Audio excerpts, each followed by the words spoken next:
आप सभी विद्यार्थियों का हमारे इस YouTube चैनल रामजीलाल क्लासेस में स्वागत है। आज का जो वीडियो हम लोग लेके आए आपके लिए हैं वो है एसी जनरेटर, प्रत्यावर्ती धारा जनरेटर या डायनेमो। ये एक बहुत अच्छा टॉपिक है। एसी करंट कैसे जनरेट की गई, ये कॉन्सेप्ट निकोला टेस्ला के मन में आया कि इससे पहले डीसी करंट थी। डीसी करंट में हमें बैटरी, सेल, तमाम केमिकल एनर्जी का यूज करना पड़ता था, तब जाकर के हम कहीं इलेक्ट्रिक करंट को बना पाते थे। लेकिन बिना हम किसी सेल के, बिना किसी केमिकल एनर्जी के हम एसी करंट को जनरेट कर सकते हैं। ये कॉन्सेप्ट आया था निकोला टेस्ला के मन में और उन्होंने इस कॉन्सेप्ट पे वर्क किया और वर्क करने के बाद एक डिवाइस बना करके तैयार की जिसका नाम है एसी जनरेटर। इसकी कहानी बहुत लंबी है क्योंकि निकोला टेस्ला एक बहुत बड़े साइंटिस्ट है, उन्हीं की वजह से ये एसी जनरेटर बन पाया है। उनकी बहुत लंबी कहानी है, लेकिन हम डायरेक्ट एसी जनरेटर की बात करेंगे कि एसी जनरेटर क्या होता है, ये वर्क कैसे करता है और इसके पीछे की जो फिजिक्स है वो क्या है और ये वर्किंग इसकी क्या है, इसकी बनावट यानी रचना कैसे होती है, ठीक है, और कैसे हम मैकेनिकल एनर्जी को इलेक्ट्रिकल एनर्जी में कन्वर्ट कर सकते हैं, यानी यांत्रिक ऊर्जा दे करके हम विद्युत ऊर्जा को तैयार कर सकते हैं। किसके द्वारा? एसी जनरेटर की सहायता से। तो जो आज का टॉपिक रहेगा वो रहेगा प्रत्यावर्ती धारा जनरेटर, या इसको डायनेमो भी कह सकते हैं, इंग्लिश में बोलते हैं एसी जनरेटर। तो आइए देखते हैं क्या है एसी जनरेटर, प्रत्यावर्ती धारा जनरेटर या डायनेमो। देखिए, जनरेटर मतलब होता है जनरेट करने वाला, अर्थात उत्पन्न करने वाला। यहां जनरेटर शब्द का मतलब है उत्पन्न करना या जनरेट करना। किसको? प्रत्यावर्ती धारा, यानी एक ऐसी डिवाइस होगी हम लोगों के पास में जिसका काम होगा प्रत्यावर्ती धारा को उत्पन्न करना। और प्रत्यावर्ती धारा को हम लोग एसी करंट कहते हैं, क्योंकि प्रत्यावर्त धारा को इंग्लिश में कहा जाता है अल्टरनेटिव करंट। Alternative current.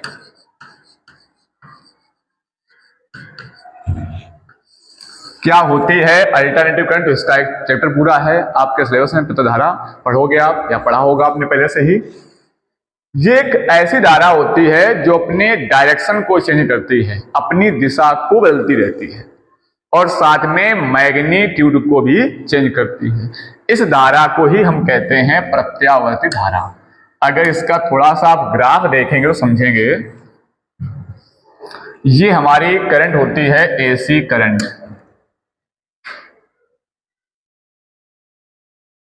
ये है एसी करंट।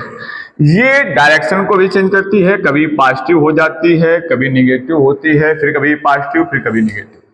और इसका मैग्नीट्यूड जो है, जो परिमाण इसका है, ये भी बदलता रहता है। यानी ये क्या करती है, ये दिशा और परिमाण दोनों में परिवर्तन करती है। कभी इसका परिमाण इतना है, कभी इसका परिमाण इतना है, कभी कम हो जाता है, घटने लगता है, कभी निगेटिव होने लगता है, बढ़ने लगता है। लगातार अपने परिमाण को और डायरेक्शन को ये चेंज करती है। कभी पॉजिटिव हो जाती है टाइम के साथ, कभी निगेटिव हो जाती है और परिमाण को साथ में चेंज करती है। ऐसी धारा को हम कहते हैं प्रत्यावर्ती धारा। तो ये एक ऐसी धारा होती है जिसका परिमाण समय के अनुसार बदलता है और एक निश्चित समय पर अपने मान को दोहराता भी है। ये एसी करंट हम जनरेट कर सकते हैं एक युक्ति की व्यवस्था से। एक ऐसी व्यवस्था बनाई गई फिजिक्स में निकोला टेस्ला द्वारा, जिसका नाम रखा गया एसी जनरेटर या प्रत्यावर्ती धारा। क्योंकि धाराएं दो प्रकार की होती हैं, एक होती है एसी करंट और दूसरी होती है डीसी करंट। जो डीसी करंट होती है उसको हम लोग कहते हैं दिश धारा। इसको हम बैटरी या सेल से प्राप्त करते हैं डायरेक्ट करंट को।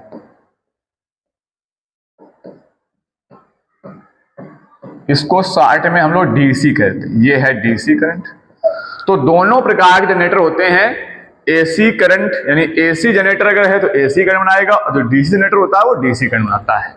हम आज के टॉपिक में पढ़ने वाले हैं सिर्फ एसी जनरेटर। इसकी बात करेंगे एसी जनरेटर, जो प्रत्यावर्ती धारा को उत्पन्न करेगा। तो निकोला टेस्ला ने क्या किया कि मैकेनिकल एनर्जी को चेंज कर दिया इलेक्ट्रिकल एनर्जी में, और जो डिवाइस थी, जो व्यवस्था थी जिसके द्वारा यांत्रिक ऊर्जा को वैद्युत ऊर्जा में बदला गया, उस डिवाइस का नाम रखा प्रत्यावर्ती धारा यंत्र या डायनेमो।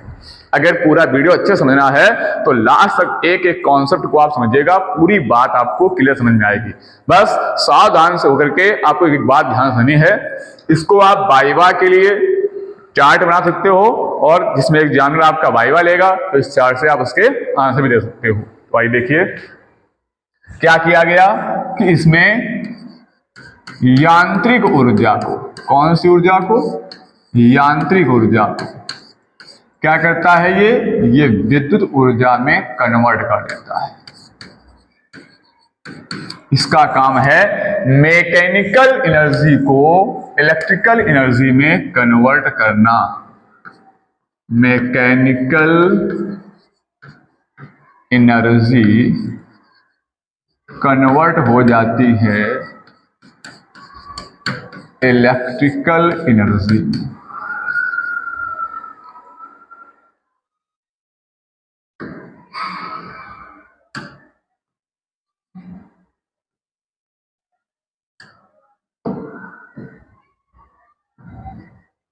तो ऊर्जा को हम लोग पढ़ चुके हैं। ऊर्जा संरक्षण का सिद्धांत ही कहता है कि ऊर्जा को ना तो उत्पन्न कर सकते हो और ना ही नष्ट कर सकते हो। नाइदर कैन बी स्टार नार कैन बी, आपकी जो एनर्जी है वो तो ना तो उत्पन्न हो सकती है ना भी क्रिएट हो सकती है, ना उत्पन्न हो सकती है। तो क्या कर सकते हैं, इसको एक फॉर्म से दूसरे फॉर्म में चेंज कर सकते हैं। तो एसी जनरेटर क्या करता है, यांत्रिक ऊर्जा लेता है और उस यांत्रिक ऊर्जा को विद्युत ऊर्जा में कन्वर्ट कर देता है। अब इसकी डेफिनेशन बनी कि क्या है प्रत्यावर्ती धारा यंत्र या डायनेमो। तो वो है कि यह एक ऐसी युक्ति है, या प्रत्यावर्ती धारा यंत्र एक ऐसी युक्ति है जो विद्युत ऊर्जा को यांत्रिक ऊर्जा में परिवर्तित कर सकता है। यानी इसके हम डेफिनेशन लिखेंगे। अब इसकी डेफिनेशन ये है डायनेमो की कि यह एक ऐसी युक्ति है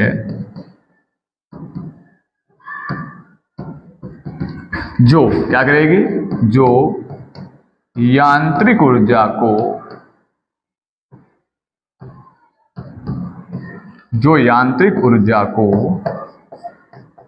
किसमें चेंज करती है, विद्युत ऊर्जा में,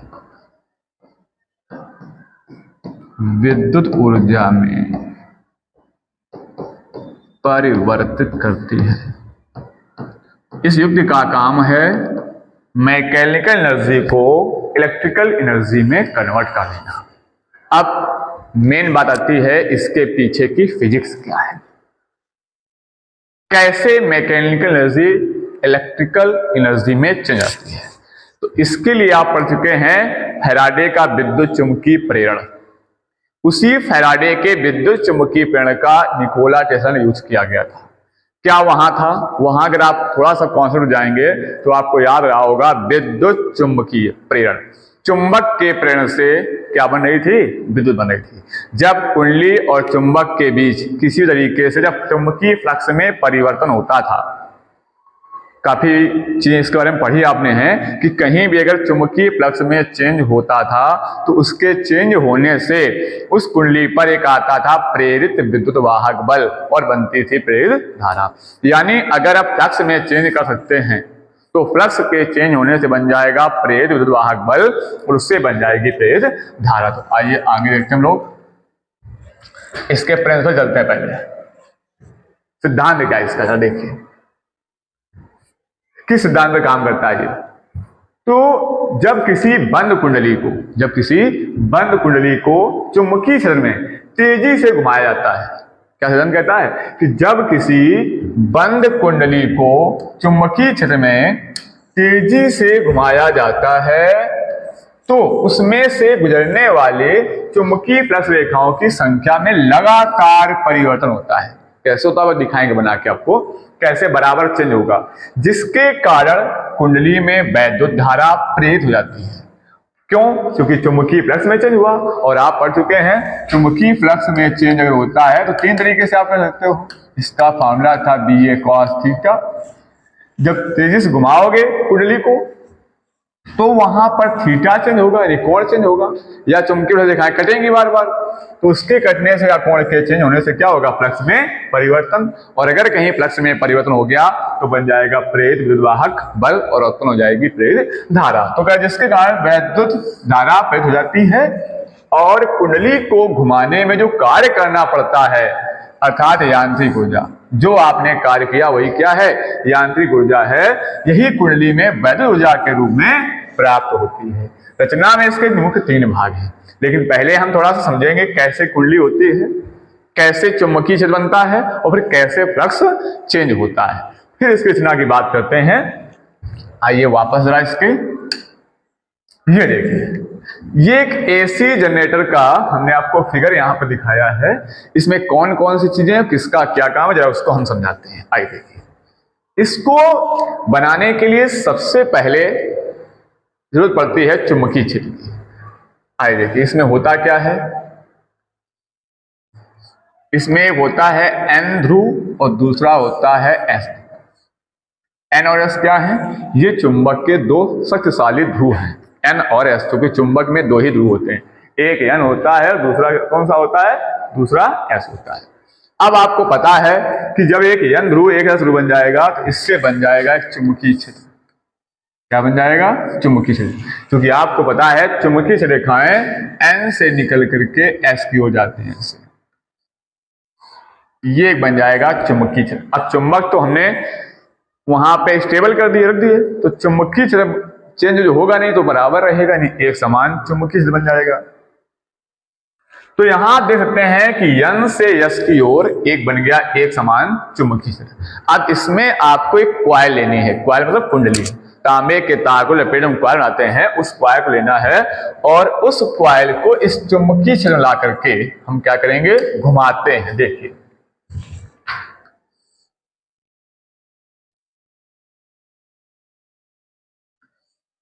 ये हो गई क्वाइल। अब इस क्वाइल को अगर इस चुंबकीय से घुमाया जाए तो जरा ध्यान दीजिए, आप घुमाने के लिए किसी भी दिशा का यूज करते हो, चाहे क्लॉकवाइज या एंटी क्लॉकवाइज। तो जरा देखिए, मान लो अगर इस क्वाइल को ऐसे घुमा दिया जाए, इस प्रकार से क्लॉकवाइज घड़ी की दिशा में ऐसे ऐसे घुमा दिया जाए इसको, तो जब इसको क्वाइल को आप घुमाओगे तो मान लीजिए इस क्वाइल का जो ये वाला पॉइंट ए, ये बी, ये सी, ये ABCD एक आयताकार कुंडली है और इस कुंडली को इस चुंबकीय घुमाएंगे।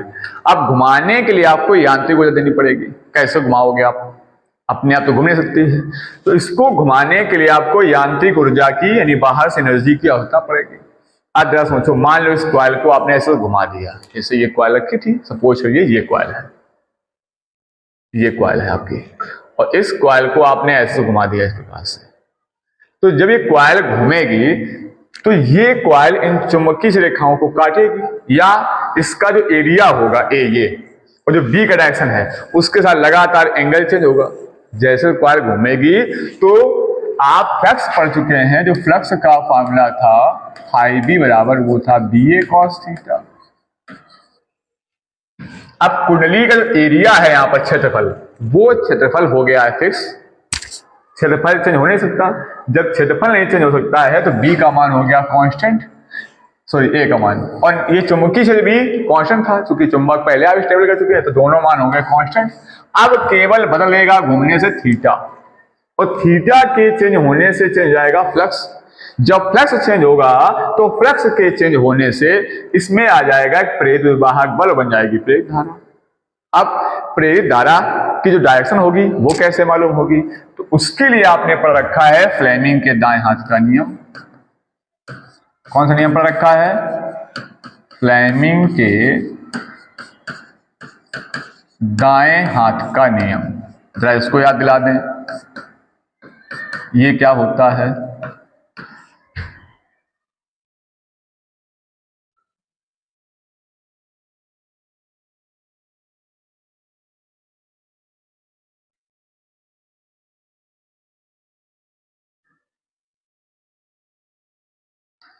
कुछ इस प्रकार समझिएगा, ये हमारा था अंगूठा और ये हमारी होती तर्जनी और ये होती हमारी मध्यमा। इस प्रकार से प्राइमिंग के दाएं हाथ के नियम से अगर हम अपने दाएं अंगूठा तर्जनी और मध्यमा को इस प्रकार फैलाएं कि तीनों एक दूसरे के लंबवत हों, तो जो अंगूठा होता है ये बताता है चालक पर लगने वाले बल की दिशा को, ये आपने पढ़ रखा है। और तर्जनी उंगली होती है ये बताती है चुंबकीय क्षेत्र दिशा को, और जो मध्यमा होती है वो बताती है प्रेरित धारा की दिशा को। तो इन तीनों को हम ऐसे फैलाएं कि एक दूसरे के लंबवत हो जाए। तो जब आप फैलाएंगे तो देखेंगे, इस जरा देखिए यहाँ पर एक भुजा AB है, एक भुजा इसकी CD है और जो भुजा BC है। आपको ये बात पता होगी कि जब किसी चुंबकीय क्षेत्र समांतर जो लंबाई बनेगी उसमें बल नहीं लिखता, बल 0 होता है। यह बराबर IBS sin से देखा होगा आपने। अब यहां से अगर आप देखेंगे तो अगर ये जो कॉइल आपकी अगर ऐसे घूम रही है यानी क्लॉकवाइज, इस घड़ी की दिशा में घूम रही है, अब ध्यान से ना काम कैसे करेगा। ये कॉइल है और जब ये घूमेगी ऐसे तो क्या होगा कि AB भुजा, मान लो ये वाली भुजा, ये किसी क्षण AB ऊपर आ रही होगी, CD नीचे जा रही होगी। इसको आप ऐसे समझिएगा, ये मान लीजिए कॉइल है आपकी, ये भुजा होगी AB, ये भुजा होगी CD। जब ये कॉइल ऐसे घूमेगी क्लॉकवाइज ऐसे इस प्रकार से, जब ऐसे घूमेगी तो किसी क्षण क्या देखेंगे आप, जो भुजा AB है ये जब ऊपर उठेगी ऐसे, ये वाली ऊपर आएगी ऐसे और CD कहाँ जाएगी, नीचे जाएगी ऐसे। ये वाली भुजा जो AB है, ध्यान से देखिए, जो AB भुजा है ये जाएगी ऊपर की और CD कहाँ जाएगी, नीचे, ऐसे घूमेगी। जब इस प्रकार से घूमेगी तो हमें दिखा कि AB भुजा ऊपर आ रही है, यानी इस पर जो बल लग रहा है वो कहाँ लग रहा है, बाहर की ओर, और जो CD भुजा वो कहाँ जा रही है, नीचे की ओर जा रही है। उस पर बल कहाँ लग रहा है, अंदर की ओर लग रहा है। तो एक भुजा AB जब पहले बाहर आती है तो CD नीचे जाती है, यानी आप इस भुजा को जब देखते हैं तो ये वाली भुजा ऊपर आई, इसमें बल डायरेक्शन ये है, इस डायरेक्शन में बल है, चुंबकीय डायरेक्शन ये है। तो दो चीजें आपको पता है, एक तो बल की दिशा पता है, एक चुंबकीय क्षेत्र दिशा पता है, बची क्या, धारा।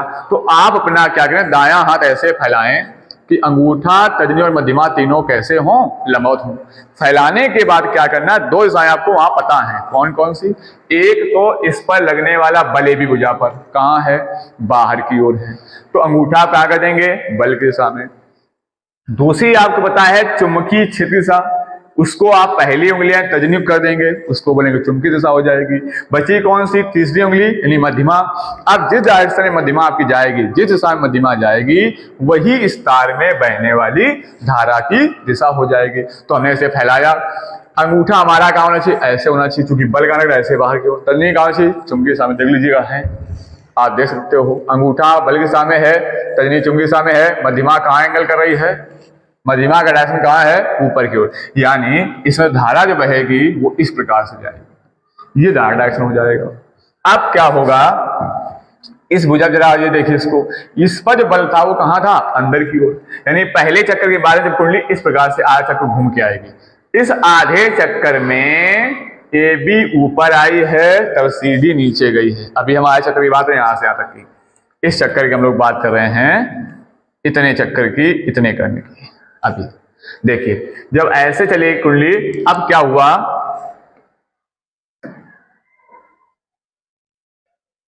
अब क्या देखा आपने कि CD भुजा जा रही अंदर की ओर, इस पर जो बल है वो कहां है, वो बल है अंदर की ओर, ऐसे अंदर को बल लग रहा है। तो अंगूठा आप कई बार कहां कर देंगे, अंदर की ओर। तर्जनी कहां रखेंगे, चुंबकीय क्षेत्र की दिशा में। चुंबकीय क्षेत्र अभी भी उसी दिशा में है, तो तर्जनी कर ने कहा चुंबकीय दिशा। अब मध्यमा के लिए कहां है, आप देखो तो ऐसे, ये अंगूठा आपका था, ऐसे कर दिया, कहां कर दिया, इस पर लगने वाले बल की दिशा में या गति की दिशा में। तर्जनी कहां कर दी, चुंबकीय दिशा। मध्यमा कहां है, नीचे की ओर। तो यहां देखेंगे तो मध्यमा कहां आएगी, नीचे की ओर, यानी इसमें धारा बहेगी वो कहां आएगी, नीचे की ओर। सिंपल सी बात है, धारा जा कैसे आएगी, पहले चक्कर में।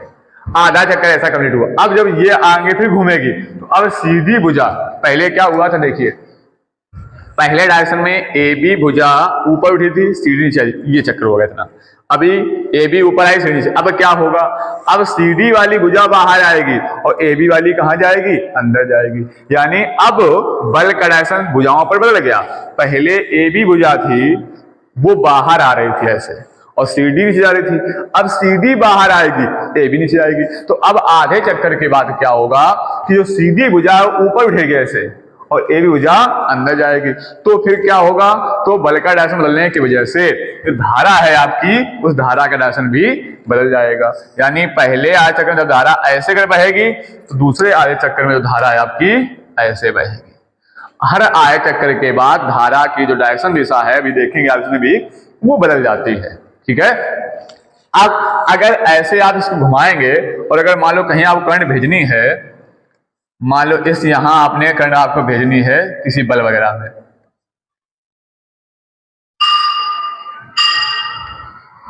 यहां करंट भेजनी है, अगर डायरेक्ट आप इसको ऐसे लगा देंगे तो डायरेक्ट लगाने से हो जाएगी प्रॉब्लम, क्योंकि जब ये कॉइल घूमेगी तो इसका तार बंधा हुआ है, ये भी तार घूमेगा ऐसे, तो ये तार उलझ जाएगा, यानी आपस में फंस जाएगा, फंस के टूट जाएगा, तो सिस्टम ही बिगड़ जाएगा पूरा। इसलिए इसको ऐसे डायरेक्ट नहीं जोड़ा जाता है। फिर क्या जोड़ते हैं, तो इसके जोड़ने का एक फंडा होता है कि हमें ऐसे जोड़ना होता है,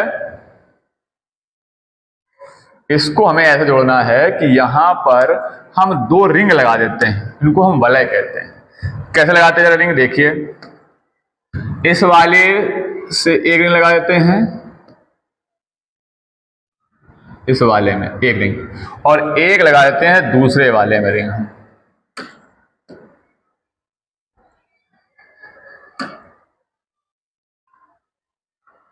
ये यहां पे, अब ये क्या होता है कि जब ये वाला जो वायर होगा इसी रिंग में घूमेगा ऐसे, मतलब समझिएगा इसी रिंग में ऐसे से घूमेगा, इस रिंग को पास नहीं करेगा, यहीं से घूम जाएगा, ये वाला भी ऐसे घूम जाएगा। आपको ऐसे समझाएं, यहां देख सकते हो, ये आप देख सकते हो, जो आपका ये वाला रिंग आप देख रहे हैं, ये वाला, ये से जुड़ा हुआ, ये वाला रिंग जो आप देख रहे हैं, ये वाला इसी के अंदर घूमेगा, ये इसी रिंग में, और जो ये वाला वायर है, ये ब्लू वाला, ये इसमें घूम रहा है, इस वाले में, इसके साथ जुड़ा हुआ है। यानी तो ये जो होगा इसी रिंग के अंदर, ये वलय, ये आपका जो वायर है इस वलय के अंदर ही घूमता रहेगा। तो इस प्रकार से जो हमारी करंट है, जैसे अब इसको घुमाने के लिए यहाँ पर कई तरीके होते हैं, इस बार घुमाने के लिए आप हवा द्वारा, जैसे आपने सुना होगा पवन शक्ति, पवन ऊर्जा, हवा द्वारा देकर के इसको आप घुमा सकते हो, हवा से, वायु से। दूसरा जल के टरबाइन द्वारा पानी गिरा इसको घुमा सकते हो, कि ऐसे जो है इस पर पानी गिराओगे तो ये ऐसे घूम जाएगा ऐसे। तो कई प्रकार इसके होते हैं, ये देखोगे हम इसके बताएंगे, तो कई तरीके से आप घुमा सकते हो उसको। जैसे घूमेगा तो यांत्रिक हो जाएगी और वो यांत्रिक ऊर्जा विद्युत ऊर्जा में बदल जाएगी। पूरा कॉन्सेप्ट क्या है, पूरा कॉन्सेप्ट ये है कि फ्लक्स चेंज हो जाएगा। ये जब कॉइल घूमेगी तो फ्लक्स रेखाओं में परिवर्तन होगा लगातार, जैसे कॉइल घूमती जाएगी और जितनी तेजी से घूमेगी उतने तेजी से फ्लक्स चेंज होगा, और जब तेज फ्लक्स होगा चेंज तो उतनी तेजी से करंट चेंज होगी, यानी प्रेरित वाहक बल ज्यादा उत्पन्न होगा, प्रेरित धारा भी अच्छी रहेगी और करंट का जो डायरेक्शन है वो लगातार चेंज होता रहेगा। ये आप इसमें देख सकते हैं। अब आइए देखिए जरा, ये एक मैग्नेटिक दिखाया गया इसमें है, ये थोड़ा 3D में है, अच्छे समझ में आ रहा होगा। ये एक चुंबक का नॉर्थ पोल है, ये साउथ पोल है। कैसे बनाया गया होगा, इसका सिस्टम ये रहा होगा कि इसमें यहां से इतने में ऐसे ये n कर दिया गया होगा, इतना ये n, ये इधर साइड इसको s कर दिया गया होगा, पीछे साइड एक चुंबक, और इसमें भी यही किया गया होगा। इसका आधा भाग जो है ये इधर कर लिया गया होगा s, और इसका भाग ये n, यानी ऐसे ये चुंबक हो गए। अब ये नॉर्थ पोल है, ये साउथ पोल है, ये ऐसे मैग्नेटिक फील्ड लाइंस में जा रही हूँ, ये मैग्नेटिक फील्ड में आपका फ्लक्स, ये चुंबकीय क्षेत्र भी है, आप देख पा रहे होंगे। अब ये कॉइल आप दे सकते हैं, इस कॉइल का यहां पे आप नाम दे सकते हो, ये मान लीजिए इसका ये A पॉइंट हो गया, ये B पॉइंट हो गया, अंदर वाला ये C हो जाएगा, ये D हो जाएगा। ये एक ABCD आयताकार कुंडली है और इस कुंडली को चुंबकीय क्षेत्र में ये दो स्लिप रिंग है, यहाँ पे इसको ऐसे घुमाया गया है इस प्रकार एंटी क्लॉकवाइज। हमने यहाँ क्लॉकवाइज घुमा दिखाया था, इसमें आप देखते हो ये एंटी क्लॉकवाइज ऐसे एरो बना हुआ है, यानी ये कॉइल ऐसे घूम रही है इस प्रकार से। अब इस जनरेटर के लिए तीन सबसे मेन पॉइंट होते हैं। एक तो आपको चुंबकीय आवश्यकता होगी, सबसे पहले चुंबक क्या बनाएगा, शक्तिशाली चुंबकीय क्षेत्र, जितना आप स्ट्रांग चुंबक होंगे उतना ही शक्तिशाली चुंबकीय क्षेत्र बनेगा भी। दूसरा आपको जरूरत पड़ेगी इस कुंडली की, इस कुंडली का नाम देते हैं हम आर्मेचर कुंडली। आर्मेचर मतलब जो इस चुंबक तो घूम सकती है, ये तांबे के तारों की कुंडली होती है आर्मेचर कुंडली ABCD। और तीसरी जो चीज जरूरत पड़ती है आपको वो होते हैं स्लिप रिंग। सर्पी वलय कहते हैं इनको, स्लिप रिंग। ये सर्पी वलय होते हैं, ये स्वयं नहीं घूमते हैं, ये क्वाइल, इसके जो क्वाइल है वो घूमती है और इनमें लगे होते हैं 2 ये कार्बन के ब्रुश। ये जो आप ब्रुश देख पा रहे हैं कार्बन के 2 ब्रुश लगे होते हैं, इनको आप नाम दे सकते हो, एक ब्रुश एक्स कह सकते हो, एक ब्रुश वाई कह सकते हो। ठीक है, ये स्लिप रिंग S1 हो गई, ये S2 हो गई, ये 2 स्लिप रिंग हो गई। इतनी रचना के लिए हमें चीजें जरूरत पड़ती है। तो जब इसकी रचना लिखने जाएंगे तो तीनों भाग इसके आप इस प्रकार लिखेंगे, यहां देख सकते हो आप लिखा हुआ है, ये देखिए। सबसे पहला पॉइंट आपका है, तो सबसे पहला पॉइंट है आपका फर्स्ट नंबर, ये है छेद चुंबक। ये क्या है? Field magnet. ये क्या होता है लिखा गया, ये एक पहले थोड़ा सिद्धांत एक बार और देख लें। सिद्धांत क्या था कि जब किसी बंद कुंडली को चुंबकीय क्षेत्र में तेज घुमाया जाता है तो उसमें से गुजरने वाले फ्लक्स रेखाओं की संख्या में लगातार परिवर्तन होता है। जब कुंडली तेज घूमेगी तो लगातार फ्लक्स में क्या आएगा? चेंज आएगा। क्यों आएगा? थीटा की वजह से। आप देख सकते हैं थीटा बार बार चेंज होगा तो फ्लक्स चेंज आएगा, जिसके कारण कुंडली में वैद्युत धारा प्रेरित हो जाती है। क्यों? विद्युत चुंबकीय प्रेरण के नियम से लोग पढ़ चुके हैं कि जब कहीं फ्लक्स चेंज होता है तो बनता है प्रेरित विद्युत बल और बन जाती है प्रेरित धारा। आप कह रहे हैं कुंडली को घुमाने में जो कार्य करना पड़ता था, जो यांत्रिक ऊर्जा व्यय होती है, यही कुंडली में वैद्युत ऊर्जा के रूप में हमें प्राप्त होती है। अब इस रचना के मुख्य 3 भाग हैं। भाग है 3 भाग। एक भाग आपका ये है, दूसरा भाग आपका ये है आर्मेचर, इसको आर्मेचर कुंडली भी कह सकते हो, और तीसरा भाग है सर्पी वलय तथा ब्रुश, स्लिप रिंग्स। ये देखिए, ये 3 भाग रचना के हैं। क्या है? छेद चुंबक। ये एक शक्तिशाली अवतलाकार चुंबक NS होता है। अभी आप देख के आए हैं, ये आप अवतलाकार चुंबक रखे हुए हैं, इन्हीं को हम कहते हैं छेद चुंबक। ये इसका N पोल, ये S पोल, ये N से S की ओर बनाता है मैग्नेटिक फील्ड। तो ये होता है आपका एक अवतलाकार छेद चुंबक, जिसका काम है शक्तिशाली चुंबकीय क्षेत्र उत्पन्न करना। इसका काम क्या है? शक्तिशाली चुंबकीय क्षेत्र उत्पन्न करना। ये देखिए, तो ये अवतलाकार चुंबक NS होता है, इसके द्वारा उत्पन्न चुंबकीय क्षेत्र की बल रेखाएं चुंबक के ध्रुव N से S की ओर होती हैं। रेखाएं कहा जाती हैं N से S की ओर। एक N आपका पोल है, दूसरा S पोल है, तो ये रेखाएं N से S की ओर जाती हैं। ठीक। सेकेंड भाग क्या कह रहा है? रचना का सबसे दूसरा मुख्य भाग क्या है? आर्मेचर कुंडली। चुंबक के ध्रुवों के बीच में पृथक्कृत यानी अलग अलग तार, पृथक्कृत तांबे के तारों की एक कुंडली ABCD होती है, जिसे आर्मेचर कुंडली कहते हैं। कुंडली कई फेरों की होती है तथा ध्रुवों के बीच क्षैतिज अक्ष पर जल के टरबाइन से घुमाई जाती है। यहाँ जल के टरबाइन लिखा है, यहाँ वायु द्वारा भी घुमा सकते हैं, कई रास्ते आप घुमाने के हैं, अभी हम और बता देंगे। तो इस कुंडली को हमें क्या करना होता है? वापस से देखिएगा, ये जो क्वाइल आप देख पा रहे हैं, ये क्वाइल, इस क्वाइल को आपको इसी के अंदर घुमाना होता है जल के टरबाइन द्वारा। किसी तरीके से आप इसे घुमाएंगे, घुमाने से यांत्रिक ऊर्जा आएगी, कुंडली घूमेगी, फ्लक्स चेंज होगा, धारा बनेगी, विद्युत ऊर्जा में कन्वर्ट हो जाएगी। फिर क्या हुआ? तीसरा पॉइंट, सर्पी वलय तथा ब्रुश। कुंडली के सिरों का संबंध, जो कुंडली आप देख रहे थे, अलग अलग 2 तांबे के छल्लों से होता है। ये देख लीजिएगा, ये कुंडली का एक सिरा है L, ये देख रहे हो, इसमें एक छल्ला लगा हुआ है, और जो दूसरा सिरा ये आप देख रहे हैं नीले कलर का, ये दूसरे छल्ले से कसा हुआ है। अब जैसे इसको घुमाएंगे तो ये क्वाइल जो घूम रही होगी उसी साथ सर्पी वलय घूमेगा। ये जो ब्रुशें लगी हुई हैं, ये ब्रुश हमारी स्थिर रहती हैं, ये क्वाइल के साथ नहीं घूमती हैं। देखिए, लिखा गया है कि कुंडली के सिरों का संबंध अलग अलग 2 तांबे के छल्लों से होता है, जो आपस में एक दूसरे को स्पर्श नहीं करते हैं। एक छल्ला दूसरे से अलग रहता है, टच नहीं करता है, और कुंडली के साथ उसी अक्ष पर घूमते हैं, इन्हें सर्पी वलय कहते हैं, क्योंकि इस पर स्लिप हो रही है आपके क्वाइल का एक सिरा। इन छल्लों को 2 कार्बन की ब्रुश, एक ब्रुश का नाम दिया गया है X और दूसरे का Y, स्पर्श करती हैं। ये ब्रुश स्थिर रहती है, ब्रुश नहीं घूमती। जैसे मान लो ये है, ये ब्रुश हो गई, और ये आपका छल्ला, तो ये ऐसे घूमेगा इसमें, इस पे ऐसे ये घूमता रहेगा इसके ऊपर, लेकिन ब्रुश कैसी रहेगी? स्थिर रहती है। तथा छल्ले इन ब्रुशों के नीचे फिसलते हुए घूमते हैं, और इन ब्रुशों का संबंध उस बाह्य परिपथ से कर देते हैं जहां हमें विद्युत धारा भेजनी होती है। तो ये 3 रचना के इसके मुख्य भाग हो गए, एक छेद चुंबक, ये कुंडली, और ये सर्पी वलय और ब्रुश। तो ये तो हो गई रचना। अब ये काम कैसे करता है? तो देखिए, यहाँ जब हम कहते हैं कई तरीके से घुमा सकते हो आप कि जैसे स्टीम टरबाइन है, वाटर टरबाइन है, पेट्रोल इंजन है, आज द्वारा तरीके से उसको घुमा सकते हो। कई तरीके घुमाने के इसको होते हैं, यहाँ दोबारा लिख दिया गया है। तो यहाँ पर ये इसकी रचना हो गई। अब ये काम कैसे करता है देख लीजिए, कार्य क्या है कि आर्मेचर कुंडली जो आपकी ABCD थी, हमने मान लिया दक्षिणावर्त दिशा में घूम रही है या क्लॉकवाइज या एंटी क्लॉकवाइज किसी, अभी मान लिया दक्षिणावर्त दिशा में घूम रही है।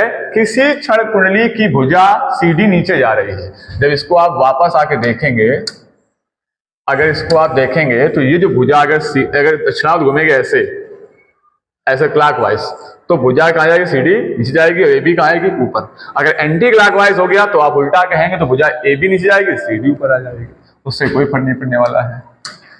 तो जो भुजा आपकी CD है वो लिख रहा है कहाँ जा रही? नीचे जा रही है, तथा भुजा AB ऊपर की ओर आ रही है। फ्लेमिंग के दाएं हाथ के नियम से अभी दिखाया हमने करके, इन भुजाओं में प्रेरित धारा जो चित्र में दिखाया था उसके अनुसार होगी। अतः बा परिपद में वैद्युत धारा ब्रुश S2 जो दूसरा ब्रुश जुड़ा हुआ है दूसरे सर्पी वलय से, उससे जाएगी तथा ब्रुश S1 से वापस आएगी, यानी धारा ऐसा बदल जाएगी।